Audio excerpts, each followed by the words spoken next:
Anti-fragile fat loss. This is an idea I've been talking about. This whole idea of anti-fragility is very attractive to me. Um, for whatever reason, growing up, whether it's because of my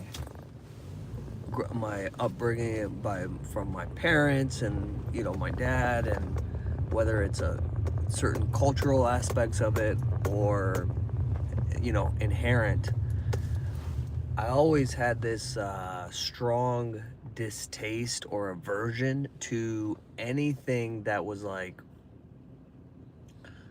um,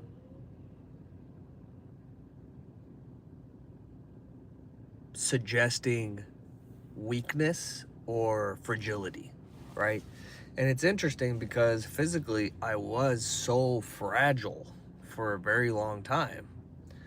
Um, but you know, when we define anti-fragile fat loss, we want to. It's important to define words. Anti-fragile fat loss. First of all, we just want to say, what is anti-fragile? Anti-fragile are things that gain from disorder. So systems that actually gain or improve because of problems or breakage or disorder. So think about that for a second. Whereas a fragile system is one that breaks when there is disorder, an anti-fragile system actually improves and gains. All right. So when we apply that to our fat loss, it is most people, when they go about trying to lose fat, their system, it is not able to deal with disorder. Most programs or plans for losing fat, diets and training programs, they need like 100 things to go right, and if any one of those things goes wrong, then the whole thing falls apart. So that's kind of my high level overview of what I call anti-fragile fat loss. And now the next piece of this, one of the biggest pieces of this, and I was kind of talking about it yesterday in the video, how to actually accelerate fat loss, which if you haven't watched that, highly recommend that. That's very, very important. Um,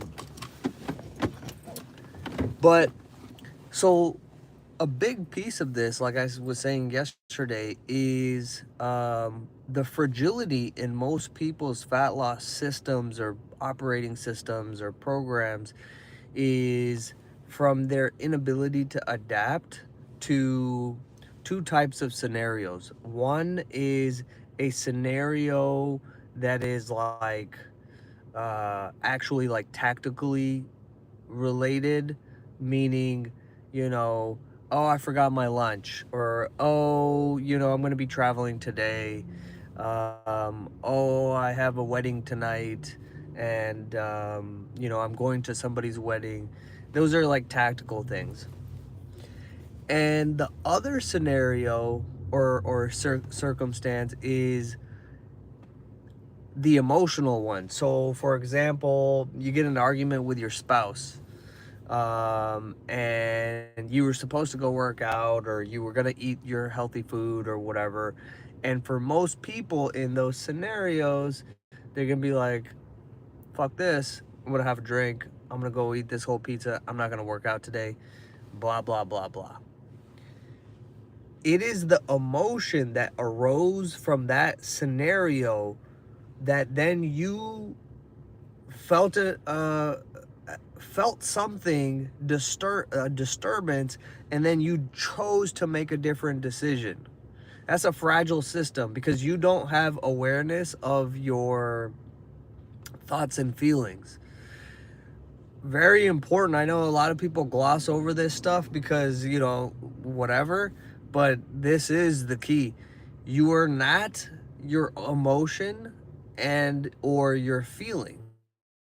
So if you can observe your emotion and feeling, no matter how strongly it's presenting, that means you are not it because you can observe it. So I can then choose something after that, you know.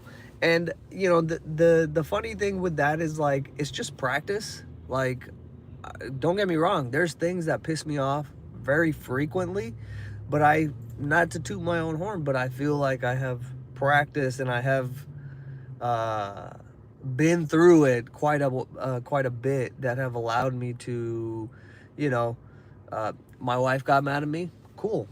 Guess what? I'm still gonna go lift the weights right now.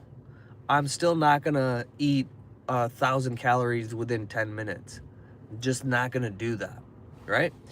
Um, and just allowing the anger or whatever, it's like I don't need it to go away. I don't need to solve it. It's like okay, it's fine. We'll figure it out. It's a deeper conversation than that. But the point is, simpler things other than fighting with your wife, there's other things that happen. It could be a tough day at work, like just crazy stuff is happening, and you're like, oh man, what a long day. I need a drink to relax.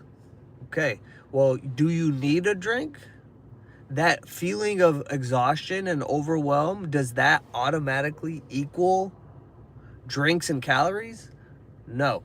So one of our members in the Burrito Mafia yesterday, he put it very well too. He's like, I've been known to gloss over choice in favor of habituated thought, and that's a powerful thing to realize, you know.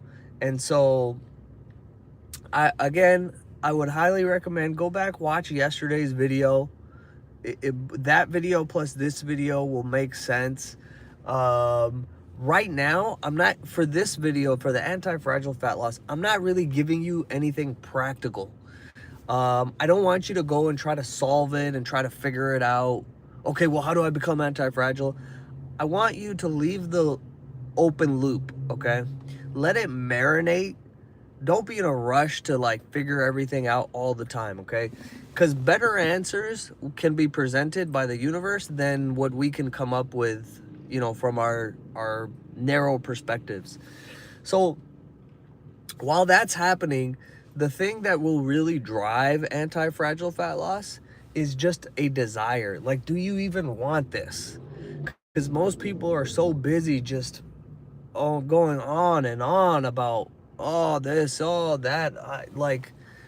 It can be, I can't hear it all the time. So for me, I can call people out if I feel like it, because this is something that I've been doing for a very long time. But vast majority of the time, it's just most people are stuck in that bullshit of justifying and rationalizing their limitations, and that's fine.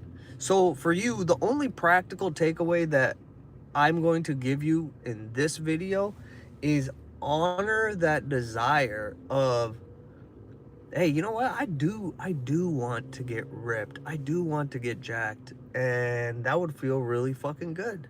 And I want to do it in a way that's peaceful and fun, and I want to build an anti-fragile system because I understand anti-fragility means, or anti-fragile fat loss means, this system gains from disorder.